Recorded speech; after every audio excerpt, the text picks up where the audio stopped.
नमस्कार दोस्तों, आज मैं आपको बैसाख स्नान की 5 कहानी सुनाने जा रही हूँ। प्रेम से बोले राई दामोदर की जय हो, बैसाख मास की जय हो। एक बार राधा जी सखी से बोली, सखी तुम श्री कृष्ण की प्रशंसा के लिए किसी देवता की ऐसी पूजा बताओ जो परम सौभाग्यवर्धक हो। तब समस्त सखियों में श्रेष्ठ चंद्रनना ने अपने हृदय में एक क्षण तक कुछ विचार किया, फिर बोली। चंद्रनना ने कहा, राधे, परम सौभाग्यदायक और श्री कृष्ण की भी प्राप्ति के लिए वरदायक व्रत है तुलसी जी की सेवा। तुम्हें तुलसी सेवन का ही नियम लेना चाहिए, क्योंकि तुलसी का यदि स्पर्श अथवा ध्यान, नाम, संकीर्तन, आरोपण, सिंचन किया जाए तो महान पुण्यप्रद होता है। हे राधे, जो प्रतिदिन तुलसी की 9 प्रकार से भक्ति करते हैं वे कोटि सहस्त्र युगों तक अपने उस सुकृत का उत्तम फल भोगते हैं।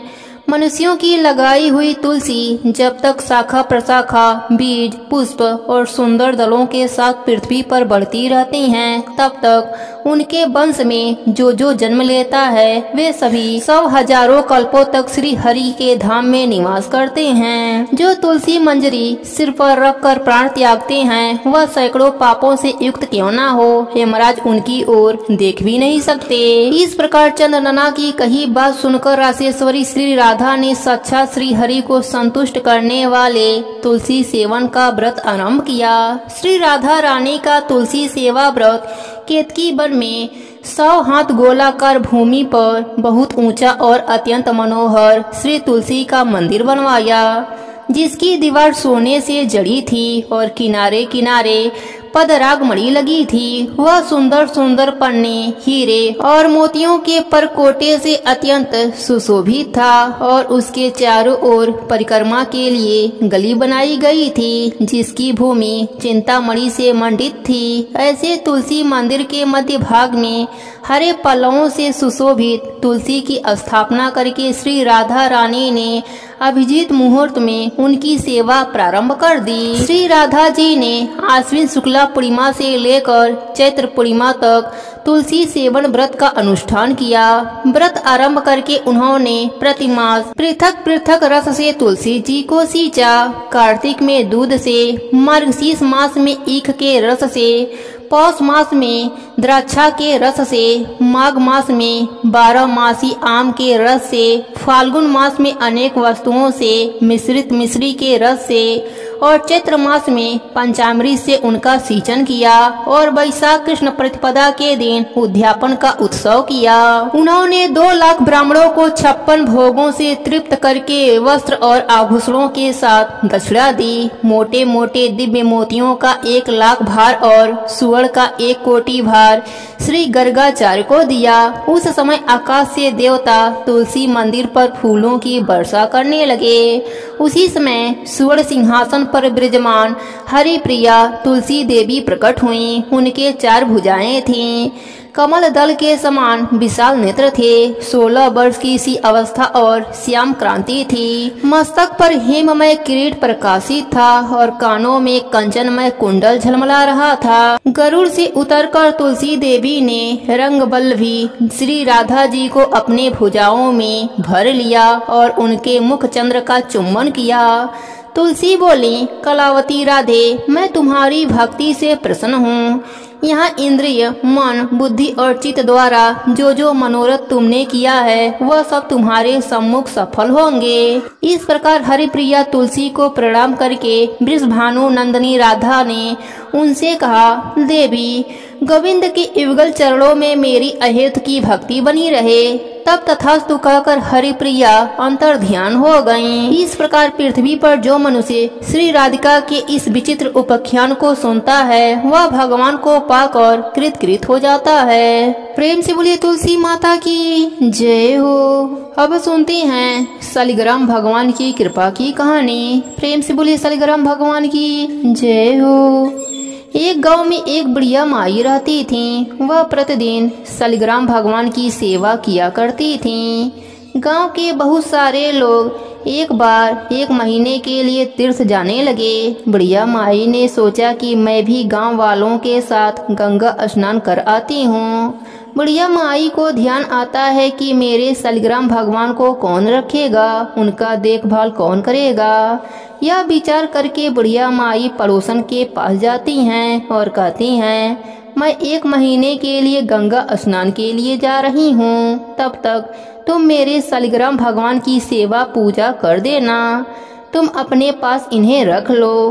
तब पड़ोसन तैयार हो जाती है और बुढ़िया माई से पड़ोसन पूछती है कि किस तरह से शालिग्राम भगवान की सेवा किया जाता है। तब बुढ़िया माई कहती हैं कि सवेरे उठना तो इनको भी उठा देना, नहाने के बाद इनको भी नहला देना, फूल पत्ती तुलसी चढ़ा देना, चंदन लगा देना, फिर जब दूध गर्म करना तो दूध का भी भोग लगा देना और दोपहर में रसोई में जो भी बनाना उसका भी भोग लगा देना और शाम को दिया जला देना, रात में इन्हें सुला देना। इतना बताकर बुढ़िया माई शालिग्राम भगवान को पड़ोसन को देकर गंगा स्नान के लिए चली जाती हैं। पड़ोसन सुबह उठकर बुढ़िया माई के बताए अनुसार शालिग्राम भगवान को जगाती है, स्नान कराती है, चंदन फूल तुलसी पत्र चढ़ाती है, दूध गर्म करके दूध का भोग लगाती है, फिर दोपहर में खाना बनाती है। एक थाली में खाना निकालकर शालिग्राम भगवान को भोग लगाने के लिए आती है। तब पड़ोसन देखती है कि दूध तो भगवान जी पिए ही नहीं हैं, दूध तो ऐसा ही पड़ा है। तब पड़ोसन सोचती है कि क्या पता खाना खाने के बाद दूध पीते हों। फिर पड़ोसन खाना का भोग भी लगा देती है और कहती है, हे प्रभु दूध पी लीजिए और भोजन जीम लीजिए। फिर पड़ोसन अपना काम करने लग जाती है। कुछ समय के बाद फिर आती है देखने भगवान जीमे की नहीं, ताकि मैं भी जीम लूं। हाथ जोड़कर देखती है कि दूध और खाना वैसा ही रखा है। फिर पड़ोसन हाथ जोड़कर बोलती है कि हे प्रभु दूध पी लीजिए और भोजन जीम लीजिए, आप जीमेंगे तभी तो मैं भी जीमूंगी। थोड़ी देर बाद फिर वापस आती है, फिर वही बात कह के वापस चली जाती है। फिर आती है तो देखती है ना तो भगवान दूध पी रहे हैं और ना ही जीम रहे हैं। अब पड़ोसन चिंता में पड़ जाती है और सोचती है कि आज तो पहला ही दिन है। बुढ़िया माई आएंगी तो क्या कहेंगी, कहेंगी कि तुमने तो मेरे भगवान को दुबला पतला कर दिया। फिर पड़ोसन हाथ जोड़कर भगवान से प्रार्थना करती है कि जीम लो, आप जीमोगे तभी तो मैं भी जीमूंगी। पर भगवान तो जीमते ही नहीं, वह भी भूखी बैठी रहती है। यही कहते कहते शाम हो जाती है। शालिग्राम भगवान जी सोचते हैं कि अब तो जाना ही पड़ेगा, नहीं तो यह जीमेगी नहीं और यह मर जाएगी, फिर इसकी हत्या का पाप मुझे लगेगा। फिर भगवान आते हैं और पड़ोसन के घर का भोजन जीमते हैं। अब तो हर रोज यही होता। ऐसे ही करते करते कई दिन हो गए। भगवान एक दिन कहते हैं, मैया आज मैं वैकुंठ घूमकर आता हूँ। पड़ोसन ने कहा, नहीं प्रभु अब कुछ ही दिनों की बात है। भगवान कहते हैं, मैं शाम को वापस आ जाऊंगा। फिर पड़ोसन मान जाती है। अब रोज यही होता। सुबह भगवान जीम कर वैकुंठ चले जाते और शाम को वापस आ जाते। धीरे धीरे 1 महीना बीत जाता है। उधर बुढ़िया माई भी गंगा स्नान करके वापस अपने घर आ जाती है। फिर बुढ़िया माई पड़ोसन के घर जाती है। फिर पड़ोसन से कहती है, ला मेरे शालिग्राम भगवान को मुझे दे दे, बहुत दिन हो गए दर्शन नहीं किया। पड़ोसन ने कहा, अभी भगवान जी वैकुंठ लोक गए हैं, शाम को आएंगे तो आप ले लेना। बुढ़िया माई को कुछ भी समझ में नहीं आता और कहती है, तुम मेरे भगवान को अभी के अभी दे दो। उनके बीच में झगड़ा चालू हो जाता है। आसपास के लोग इकट्ठे हो जाते हैं। पड़ोसन बोलती है, इस बुढ़िया माई को समझाओ, जैसे 1 महीना दर्शन नहीं किया वैसे शाम तक और इंतजार कर ले, थोड़ी सी सब्र कर ले। शाम को शालिग्राम भगवान आएंगे तो मैं खुद ही इसे दे दूंगी। यह बात सुनकर सबके समझ में कुछ भी नहीं आ रहा है कि पड़ोसन क्या बोल रही है। बुढ़िया तो बहुत गुस्सा हो जाती है और वहीं बैठ जाती है। शाम हो जाती है। भगवान जी वैकुंठ लोक घूमकर आ जाते हैं और मंदिर में विराजमान हो जाते हैं। जैसे ही पड़ोसन देखती है कि शालिग्राम भगवान आ गए हैं, तब बुढ़िया से कहती है कि अब आकर ले जाओ अपने भगवान को। बुढ़िया माई कहते हैं कि अब तक कहाँ छुपाई थी, अब कैसे दे रही है, वह तो एक पत्थर के हैं, वह कैसे आ जा सकते हैं। तब पड़ोसन के समझ में आ जाता है कि वह भगवान के साक्षात दर्शन पाई है। तब पड़ोसन भगवान के आगे हाथ जोड़ती है कि आप बुढ़िया माई को भी दर्शन दीजिए, नहीं तो यह मुझ पर झूठा आरोप लगाती रहेंगी। तब भगवान बुढ़िया माई को भी दर्शन देते हैं। बुढ़िया माई भगवान का दर्शन पाकर बहुत खुश होती है और पड़ोसन के पैरों में गिरने लगती है। कहती है, तुम्हारे पुण्य प्रताप से, तुम्हारे वजह से मुझे भगवान के दर्शन हो गए। हे शालिग्राम भगवान, जो भी आपकी यह कहानी सुने उसे भी दर्शन देना, अपनी कृपा सदा उसके ऊपर बनाए रखना और अंत में वैकुंठ लोक का वास देना। प्रेम से बोलिए शालिग्राम भगवान की जय हो। बहुत पुरानी बात है, एक गांव में एक बुढ़िया माई रहती थी। वह बहुत ही गरीब थी, उनकी आंखों से दिखाई भी नहीं देता था। उनका एक बेटा और बहू थी। वह बुढ़िया सदा ही गणेश भगवान की पूजा पाठ किया करती थी। एक दिन गणेश जी प्रसन्न होकर बुढ़िया माई के सामने प्रकट हो जाते हैं और कहते हैं कि बुढ़िया माई, तू जो चाहे सो मांग लो, आज तेरी सारी इच्छा पूरी हो जाएगी। तब बुढ़िया माई बोली कि हे प्रभु, मुझे तो मांगना नहीं आता है, मैं कैसे और क्या मांगूं। तब गणेश जी कहते हैं, कोई बात नहीं, मैं कल फिर से आ जाऊंगा, तब तुम मांग लेना, तब तक तुम सोच लो। तब बुढ़िया माई अपने बेटे के पास गई और बोली, बेटा, गणेश जी मुझ पर प्रसन्न हुए हैं और मुझे वर मांगने को कहा है, तो बताओ मैं क्या मांगूं। तब पुत्र बोला कि माँ देखो, हम लोग कितने गरीब हैं, हमें धन की बहुत कमी है, तो तू गणेश भगवान से धन मांग ले। तब बुढ़िया माई अपने बहू से पूछती है। तब बहू कहती है, माई आप तो नाती पोते मांग लीजिए। बुढ़िया माई सोचती है कि यह तो सब अपने अपने मतलब की बातें कर रहे हैं, अतः वह अपने पड़ोसन के पास जाती है और उससे पूछती है। तब पड़ोसन कहती है कि बुढ़िया माई, तू तो थोड़े ही दिन जिएगी, तू क्यों धन मांगेगी, क्यों नाती मांगेगी, तू तो अपने लिए अपनी आँखों की रोशनी मांग ले, जिससे तेरी जो बची जिंदगी है वह आराम से कट जावे। तब बुढ़िया माई अगले दिन घर के मंदिर में जाकर बैठ जाती है। तब तक गणेश भगवान प्रकट होते हैं। गणेश जी ने कहा, बुढ़िया माई क्या चाहिए तुम्हें, मांग लो। तब बुढ़िया माई कहती है कि हे प्रभु, यदि आप मुझसे प्रसन्न हैं तो आप मुझे 9 करोड़ की माया दें, निरोगी काया दें, अमर सुहाग दें, आँखों की रोशनी दें, नाती दें, पोता दें और सब परिवार का सुख दें और अंत में मोक्ष की प्राप्ति दें। यह सुनकर गणेश भगवान बोले कि बुढ़िया माई, तुमने तो हमको ठग लिया, फिर भी जो तुमने मांगा है वह सब तुम्हें मिलेगा। इतना कहकर गणेश जी अंतर ध्यान हो गए। बुढ़िया माई ने जो कुछ भी मांगा था वह सब उन्हें मिल गया। हे गणेश जी महाराज, जैसी कृपा आपने बुढ़िया माई पर करी वैसे ही कृपा अपने सभी भक्तों पर करना, सबके व्रत को पूर्ण करना, कहानी अधूरी हो तो पूरी करना, पूरी हो तो मान रखना। प्रेम से बोले गणेश भगवान की जय हो, विष्णु भगवान की जय हो। अब सुनते हैं भगवान श्री कृष्ण को प्रसन्न करने वाली राई की कहानी। प्रेम से बोलिए राई दामोदर की जय हो। एक गांव में एक सेठ सेठानी रहते थे। उनके 3 बच्चे थे।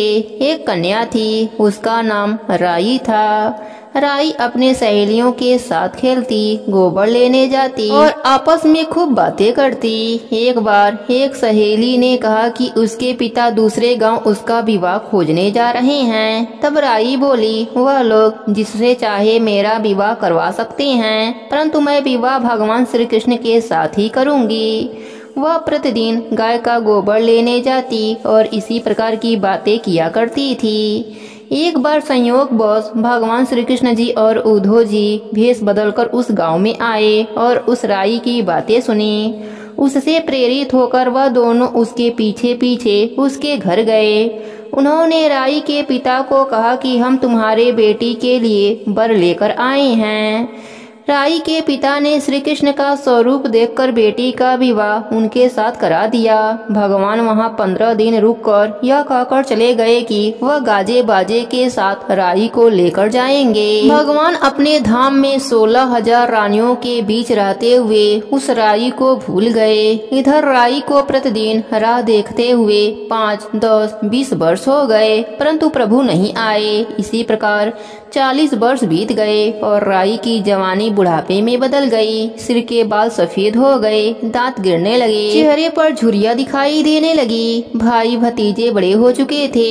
एक दिन राई बोली, भैया मुझे गंगा नहाना है और 4 पहरों का पाप धोना है। भाई उसको गंगा जी लेकर गए। पंडित जी से पिंडदान कराने को कहा। पंडित ने तांबे का कलश तैयार करके कृष्ण नाम से पिंडदान कराकर राई के हाथ में दिया। इसे गंगा जी में बहा दो। जब राई ने कलश गंगा जी में बहाया तो कलश खिलखिलाकर हंसने लगा और वैकुंठ में जाकर भगवान के सीने में प्रहार किया।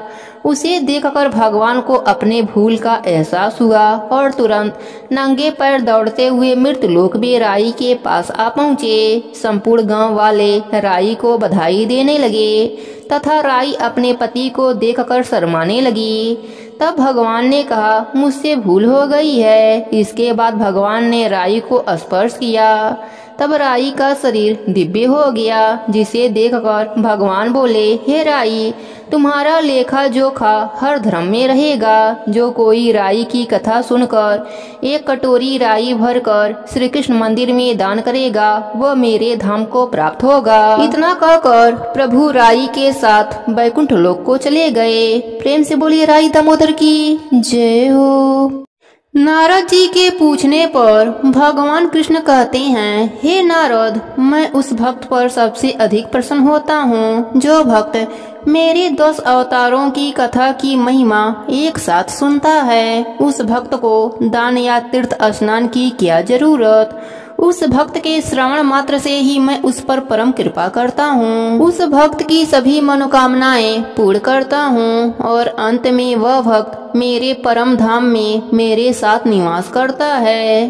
इसी परम पवित्र भगवान विष्णु के 10 अवतारों की कथा आज हम सुनेंगे। भगवान विष्णु का पहला अवतार मत्स्य अवतार का था। एक बार जब थक कर ब्रह्मा जी सो गए थे तो उस समय उनके मुखों से निकले हुए वेदों को हयग्रीव दैत्य चुरा ले गया। इन वेदों को वह बहुत समय से लेना चाहता था। विष्णु भगवान ने सब देख लिया था। उन्होंने सोचा, मेरे पास बहुत कम समय है, अब शीघ्र ही यह युग समाप्त होकर दूसरे युग के आरंभ होने का समय आ गया है। विष्णु भगवान ने चारों ओर देखा।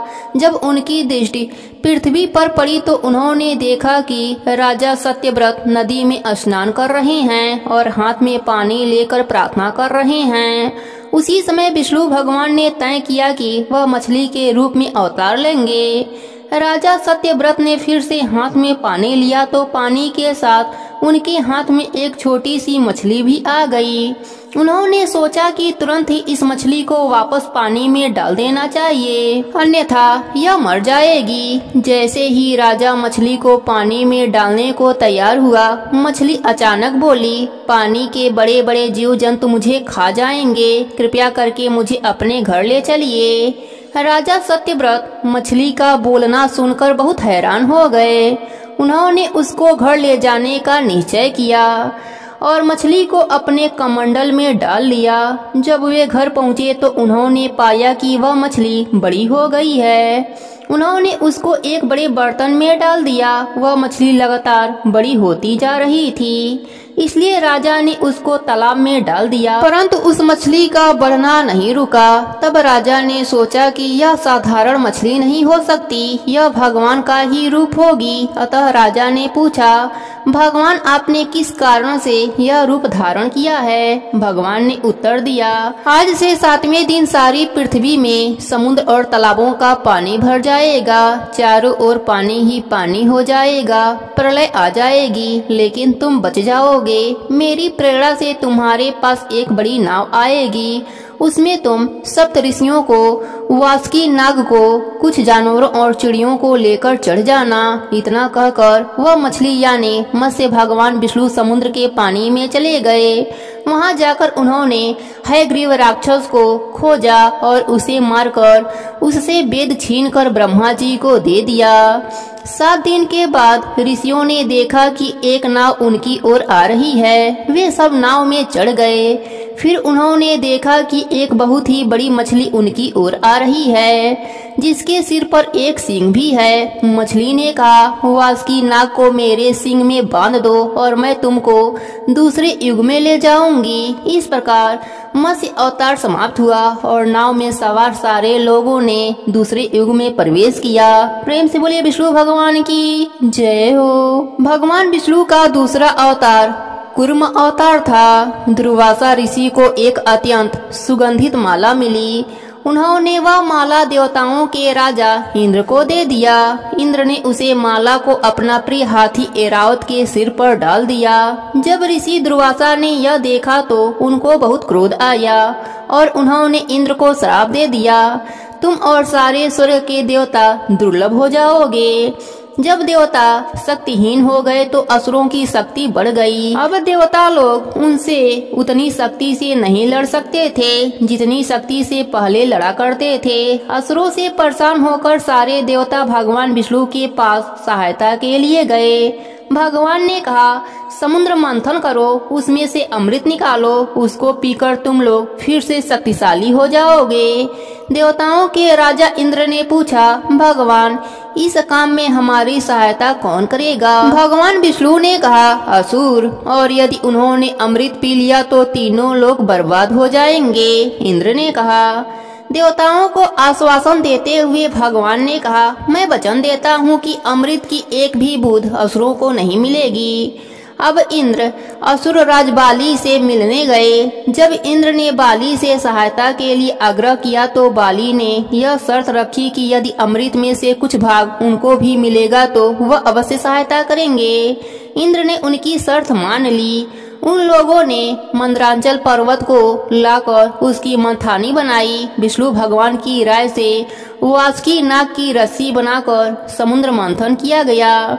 थोड़ी ही देर में देवता और असुरों ने देखा कि मंदरांचल पर्वत के नीचे कोई आधार नहीं था। इसी कारण वह नीचे समुद्र में डूबने लगा। तुरंत ही भगवान विष्णु ने कछुए का रूप धारण किया और पर्वत को अपने पीठ पर ले लिया। इस प्रकार भगवान ने अमृत प्राप्त करने के लिए देवताओं और असुरों की सहायता करी। प्रेम से बोलिए विष्णु भगवान की जय हो। विष्णु भगवान का तीसरा अवतार वराह अवतार के रूप में हुआ। एक बार पृथ्वी जल में डूबी थी और प्रलय का समय था। दूसरा युग आरंभ करने के लिए पृथ्वी को जल से बाहर आना आवश्यक था। ब्रह्मा जी ने देखा कि लोगों के रहने को धरती ही नहीं है। वह इस विषय में गंभीरता से सोच ही रहे थे और विष्णु भगवान का स्मरण कर रहे थे कि अचानक उनके नाक से छेदों में से अजीब सा जंतु निकला। वह अंगूठे के बराबर एक सफेद वराह का बच्चा था। ब्रह्मा जी तुरंत समझ गए कि यह विष्णु भगवान का नया अवतार वराह है। वराह शीघ्र ही बड़ा होता गया और एक हाथी के बराबर हो गया। शीघ्र ही वह वराह समुद्र में कूद गया और अपने थुथुन से पृथ्वी को ऊपर उठा लाया और तैरने लगा। दूसरी ओर हिरणाक्ष परेशान था कि देवता लोग उससे क्यों नहीं लड़ रहे हैं। वह समुद्र देवता वरुण के पास गया और उससे लड़ने को कहा, परंतु वरुण ने कहा, मैं शक्तिहीन हूँ, तुम भगवान विष्णु से क्यों नहीं लड़ते। उसी समय नारद जी वहाँ पहुँच गए। उन्होंने बताया, विष्णु भगवान वराह के भेष में पानी के भीतर हैं, वे पानी में क्यों छिपे हैं। यह कहते हुए हिरणाक्ष पानी में कूद गया और चिल्लाने लगा, वो कायर, मुझसे लड़। हालांकि वराह भगवान चुप रहे। वे तैरते तैरते पृथ्वी को ठीक स्थान में रखना चाह रहे थे। एक बार अपना काम पूरा करके वे हिरणाक्ष की ओर लड़ने को मुड़े। हिरणाक्ष एक विशाल गदा लेकर वराह भगवान को मारने के लिए दौड़ा। भगवान ने वह गदा उसके हाथ से छीन लिया और अपने एक पैर से उस राक्षस को इतने जोर से मारा कि उसकी मृत्यु हो गई। एक बार फिर बुराई का अंत हो गया और वारा अवतार भी समाप्त हो गया। प्रेम से बोलिए विष्णु भगवान की जय हो। भगवान विष्णु का चौथा अवतार नृसिंह का था। हिरण्याक्ष की मृत्यु से उसके छोटे भाई हिरण्याकश्यप को बहुत दुख हुआ। उसने विष्णु जी से बदला लेने के लिए घोर तपस्या करी। हिरण्याकश्यप के वन में जाकर तपस्या करने का समाचार जब देवताओं को मिला तो इंद्र ने असुरों पर चढ़ाई कर दी। बहुत से असुर मारे गए और बहुत से बंदी बनाकर स्वर्ग में ले जाए गए। हिरण्याकश्यप की पत्नी कयाधु गर्भवती थी। उसको भी अन्य असुरों के साथ स्वर्गलोक में ले जाया गया। नारद मुनि ने जब उसको देखा तो कहा, इसको मेरे घर में सुरक्षित रख दो। इंद्र ने उनकी बात मान ली। नारद मुनि कयाधु को अपने घर ले आए। वह कयाधु को भगवान के भजन और स्तुतियां सुनाते रहते और ज्ञान का उपदेश भी देते रहते थे। उसके गर्भ का बालक यह सब सुनता था। हिरण्याकश्यप की तपस्या से प्रसन्न होकर ब्रह्मा जी प्रकट हुए और उससे वरदान मांगने को कहा। हिरण्याकश्यप ने अमर होने का वरदान मांगा। भगवान ने यह वरदान देने को मना कर दिया। इस पर उसने कहा, मुझे ऐसा वरदान दीजिए कि मैं न तो मनुष्य के द्वारा मारा जाऊं, न ही जानवर द्वारा, किसी भी हथियार से भी न मरूं, न सुबह और न रात को, न बाहर, न घर के भीतर, न धरती में, न आकाश में मारा जाऊं। ब्रह्मा जी ने तथास्तु यानी ऐसा ही होगा यह कह दिया। हिरण्याकश्यप निडर होकर फिर से अत्याचार करने लगा। उसने देवताओं को स्वर्गलोक से निकालकर असुरों का राज्य बना दिया। हिरण्याकश्यप का पुत्र हुआ जिसका नाम प्रहलाद रखा गया। चूँकि उसने जन्म से पहले ही भगवान का गुणगान सुन रखा था, अतः वह भगवान विष्णु का परम भक्त बना। उसके पिता ने अपने को भगवान घोषित कर रखा था, परंतु वह उनको भगवान नहीं मानता था। उसके पिता हिरण्याकश्यप ने कहा, यदि तुम मुझे भगवान नहीं मानोगे तो मार दिए जाओगे। हालांकि प्रहलाद अडिग रहा। उसको इसकी बहुत सजा दी गई। हाथियों के सामने डाला गया, सांपों के बीच में डाला गया, जहर पिलाया गया, परंतु वह भगवान विष्णु का नाम लेता रहता और बचता रहता। एक बार हिरण्याकश्यप ने प्रहलाद से कहा, अगर तुम्हारा भगवान इतना अधिक शक्तिशाली है तो उससे कहो कि मुझसे युद्ध करे। कहाँ है वह? प्रहलाद ने उत्तर दिया, वह सब स्थानों में है। क्या वह इस खम्भे में भी है? उसके पिता ने पूछा। प्रहलाद ने कहा, हाँ, इसमें भी है। तुरंत ही हिरण्याकश्यप ने अपनी गदा से खम्भे पर जोर से मारा। खम्भा टूट गया और उसमें से नृसिंह अवतार में श्री विष्णु भगवान प्रकट हो गए। उनका सिर शेर का और शरीर मनुष्य का था, यानी वे न तो आदमी थे न जानवर थे। उन्होंने उस राक्षस को झटपट दबोच लिया और महल के द्वार पर ले जाकर अपने जांघों पर रख दिया और अपने तीखे नाखूनों से शाम के समय हिरण्याकश्यप का पेट फाड़कर उसे मार दिया। इस प्रकार नृसिंह का अवतार लेकर भगवान ने तीनों लोकों में शांति स्थापित कर दी और प्रहलाद को असुरों का राजा बना दिया। प्रेम से बोलिए विष्णु भगवान की जय हो। भगवान विष्णु का पांचवा अवतार वामन अवतार के रूप में हुआ। प्रहलाद के काफी सालों बाद उसका पोता बाली असुरों का राजा बना। उसने देवताओं से जीतकर तीनों लोकों में अपना राज्य स्थापित कर लिया। देवताओं की माँ अदिति ने 12 दिन तक विष्णु भगवान की पूजा करी और उससे प्रार्थना करी, मेरे पुत्रों की उनकी शक्ति वापस मिल जाए। भगवान ने उसकी प्रार्थना सुनी और एक बौने का रूप लेकर बाली से मिलने गए। बाली उस समय एक यज्ञ कर रहा था। वामन के रूप में भगवान ने कहा, मैं भिक्षा लेने के लिए आया हूँ। बाली ने कहा, आप बहुत अच्छे समय में आए हैं, मांगिए जो कुछ भी आपकी इच्छा हो। वामन भगवान ने कहा, मुझे अपने पैरों की माप से केवल 3 पग जगह चाहिए। बाली ने तथास्तु कह दिया। तभी उसके गुरु शुक्राचार्य ने बाली को सावधान करते हुए बताया, वामन के अवतार में स्वयं विष्णु भगवान हैं। हालांकि बाली ने कहा कि वह अपनी बात से पीछे नहीं हट सकता। वामन ने भगवान के पैर धोए और देखा कि उनका आकार बढ़ता ही जा रहा है। कुछ ही क्षणों में उनका आकार पृथ्वी से आकाश तक फैल गया। अपने एक पग से उन्होंने सारी पृथ्वी नाप ली और दूसरे पग से सारा आकाश। फिर भगवान बाली से बोले, तुम्हारे पास जो कुछ था वह तो मेरे 2 पगों में आ गया, अब तीसरा पग कहाँ रखूं? बाली ने तुरंत अपना सिर आगे कर दिया और कहा, आपके पास मेरा सिर है। भगवान ने धीरे से बाली को नीचे किया और कहा, मुझे जानते हुए भी तुमने अपना वचन पूरा किया, अतः तुमने मेरे हृदय को भी जीत लिया है और स्वर को भी।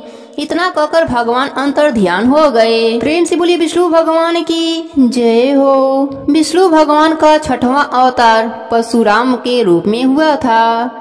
हयवंश के राजा कृतवीर्य के पराक्रम पुत्र का नाम सहस्त्रबाहु था।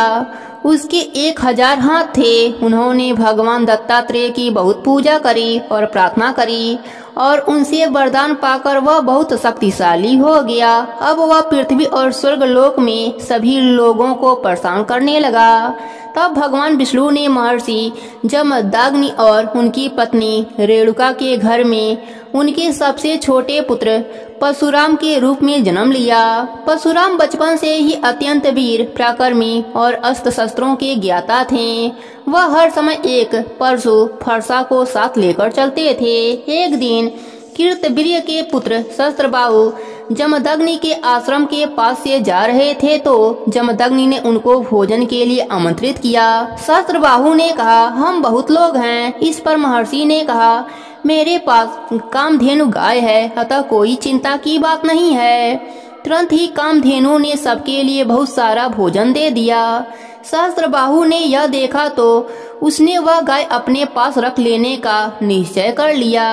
वह यही सोचकर आश्रम से चला गया और उनकी आज्ञा पाकर उससे सैनिक बलपूर्वक कामधेनु गाय और उसके बछड़े को छीन ले गए। जब परशुराम को इस बात का पता लगा तो वह अत्यंत क्रोधित होकर सहस्त्रबाहु के महल पहुंच गए। दोनों में भीषण युद्ध हुआ।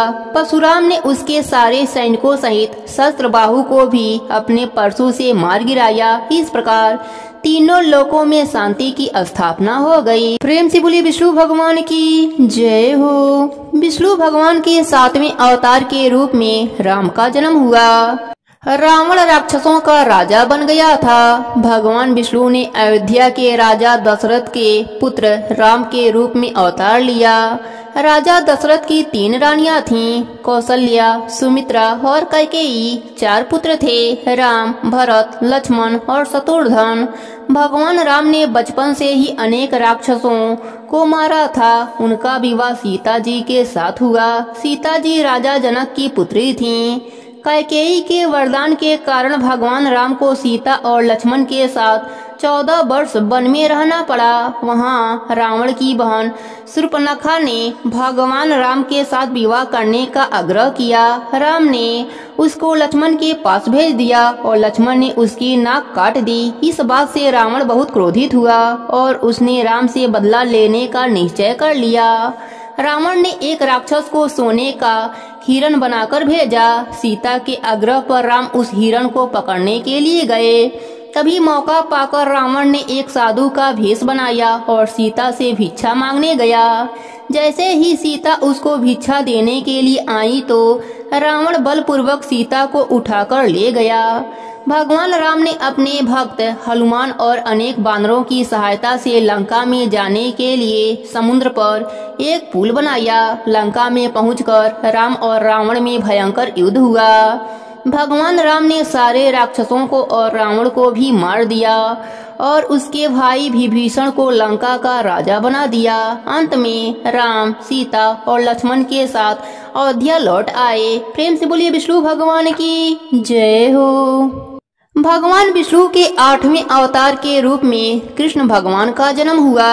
भगवान विष्णु देवकी और वासुदेव के 8वीं संतान के रूप में पैदा हुए। उस समय उनके माता पिता को उनके मामा कंस ने कारागार में बंद कर रखा था। एक आकाशवाणी से कंस को यह मालूम चल गया था कि देवकी का 8वां पुत्र उसकी मृत्यु का कारण होगा। अतः वासुदेव ने पैदा होते ही कृष्ण को गोकुल में नंद के घर में रख दिया। कृष्ण वहीं पलकर बड़े हुए। कंस ने उनको मारने का बहुत कोशिश करी। पूतना से जहर पिलवाया, सांप के रूप में अधासुर को भेजा और भी अनेक राक्षस भेजे, परंतु कृष्ण ने सबको मार दिया। कृष्ण और उसके बड़े भाई बलिराम कंस की राजधानी मथुरा पहुँचे। वहां पहुंचकर उन्होंने कंस को युद्ध करने को ललकारा और कंस को मार गिराया।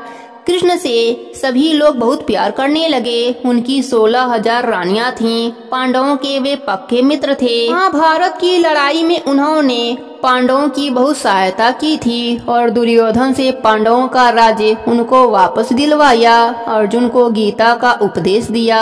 कृष्ण का जीवन जब पृथ्वी में समाप्त हुआ तो भी से कलयुग का आरंभ हो गया।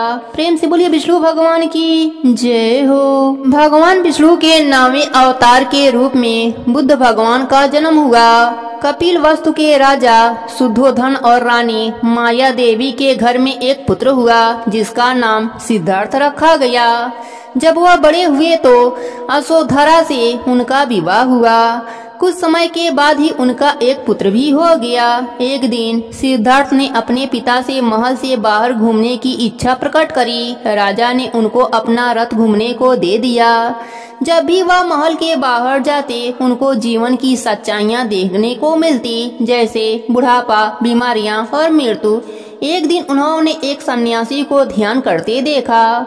उसका चेहरा बहुत शांत था। पूछने पर उनके रथ के सारथी ने बताया, यह सन्यासी असली खुशी का खोज कर रहा है। उसी रात को सिद्धार्थ ने अपना इरादा पक्का कर लिया और दुनिया की सारी सुख सुविधाओं को छोड़कर जंगल में चले गए।